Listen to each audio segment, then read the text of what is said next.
하나님께서 에스겔을 통해서 이 유다의 멸망을 선포한 다음에 그 다음에 이어서 에스겔 선지자를 통하여서 하나님께서 이스라엘 동쪽과 서쪽에 있는 나라의 멸망을 선포하십니다.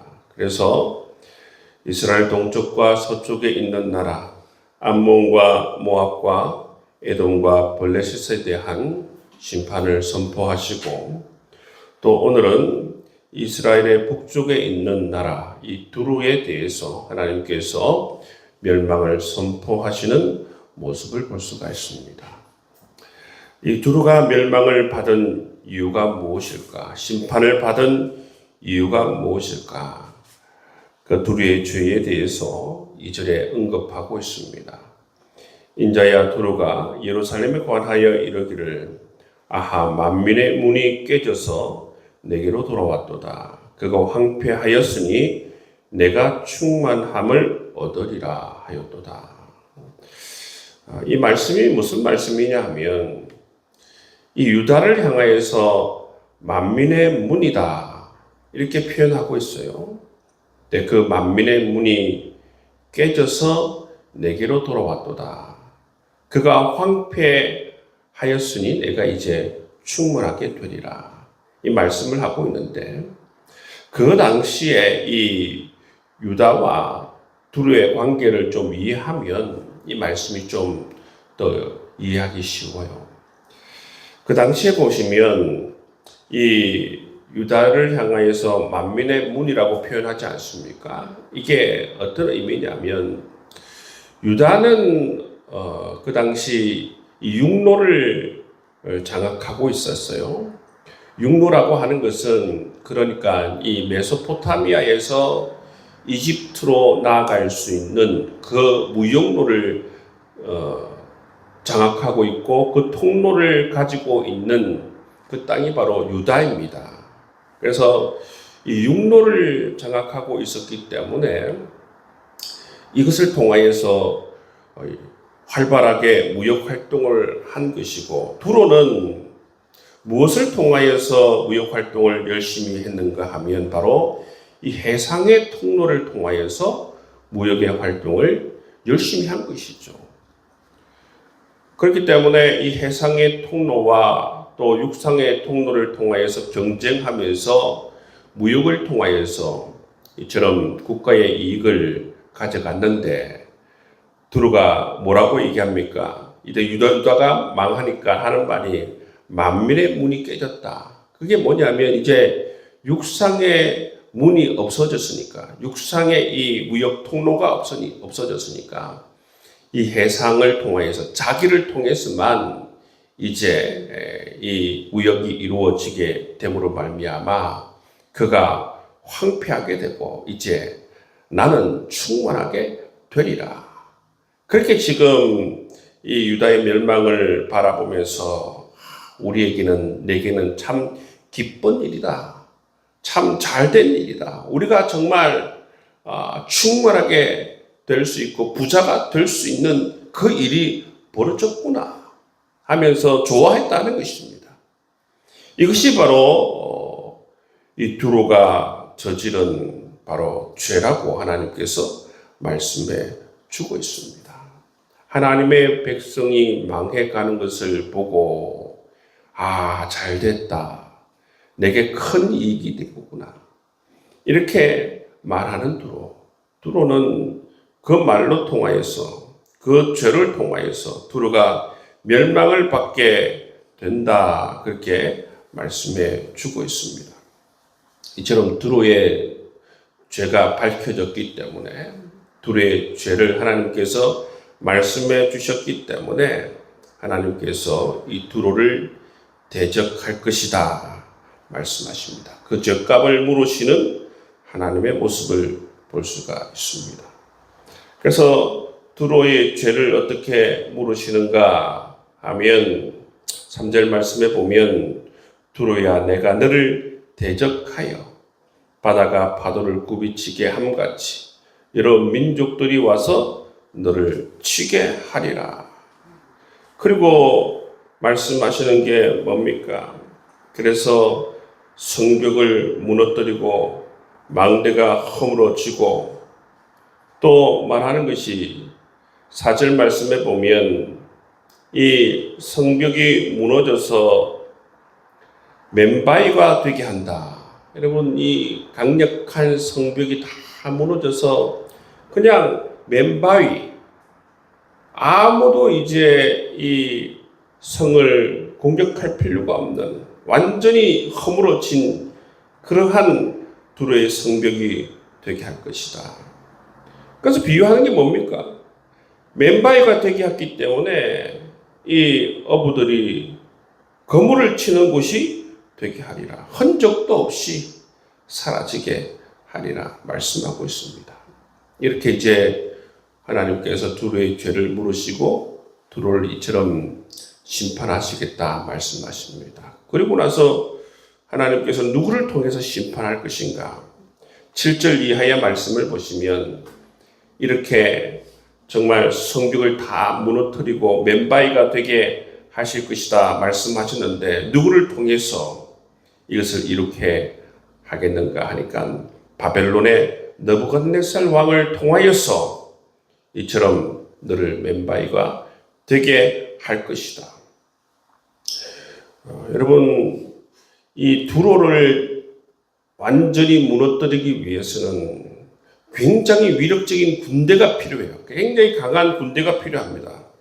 왜냐하면 이 두로는 정말 이 해상에 세워진 바위 섬으로서 굉장히 요새가 정말 강하게 되어져 있거든요. 그렇기 때문에 최고의 군사력이 아니고서는, 군대 조직이 아니고서는 이 두로를 무너뜨리기가 굉장히 힘듭니다. 그래서 그때 가장 강한 나라, 이 바벨론 느부갓네살 왕을 통하여서 두로를 무너뜨리게 할 것이다. 그리고 이 바벨론 군대가 가지고 있는 온갖 무기와 또 온갖 이 군사력을 통해서 이 두로를 무너뜨릴 것이다. 그렇게 말씀하시는 것을 볼 수가 있습니다.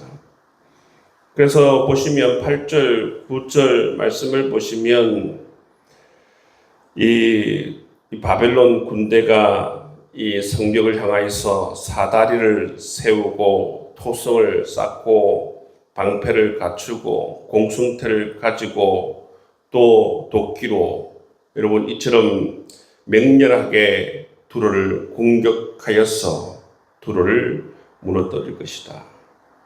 뿐만 아니라 10절 말씀에 보시면 정말 수많은 말을 통하여서, 그리고 기병과 수레와 병거를 통하여서 이처럼 맹렬하게 두로를 공격할 것이다.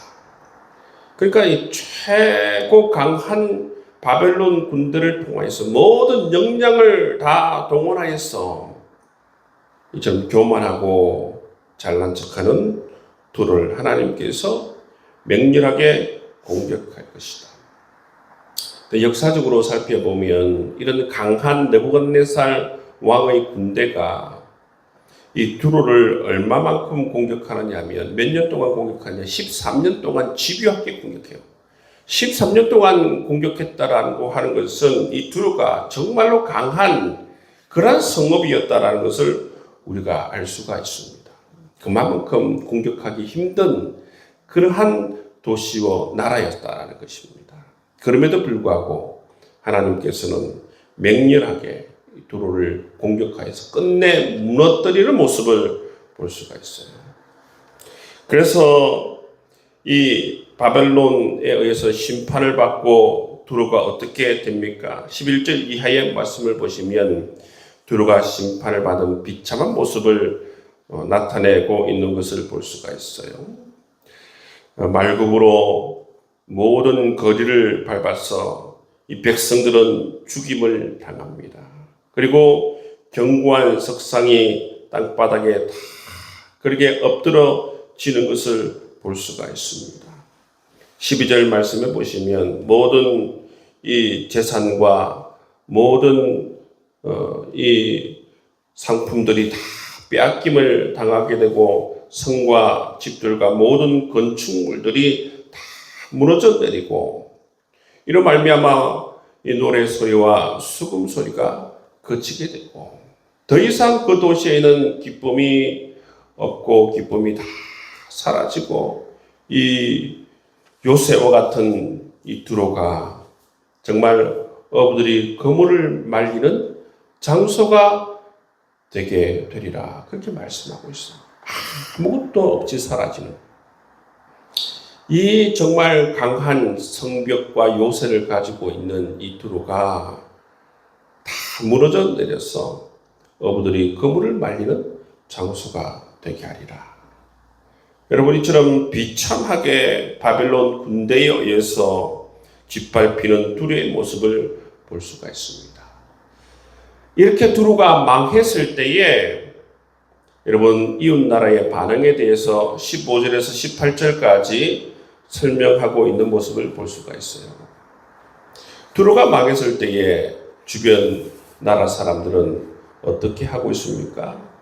두로가 망했을 때에 내가 엎드러지는 소리에 모든 섬이 진동하지 아니하겠느냐. 곧 너희 가운데에 상한 자가 부르짖으며 죽임을 당할 때라. 그때에 바다의 모든 왕이 그 보좌에서 내려 조복을 벗으며 수놓은 옷을 버리고 떨림을 입듯 하고 땅에 앉아서 너로 말미암아 무시로 떨며 놀랄 것이다.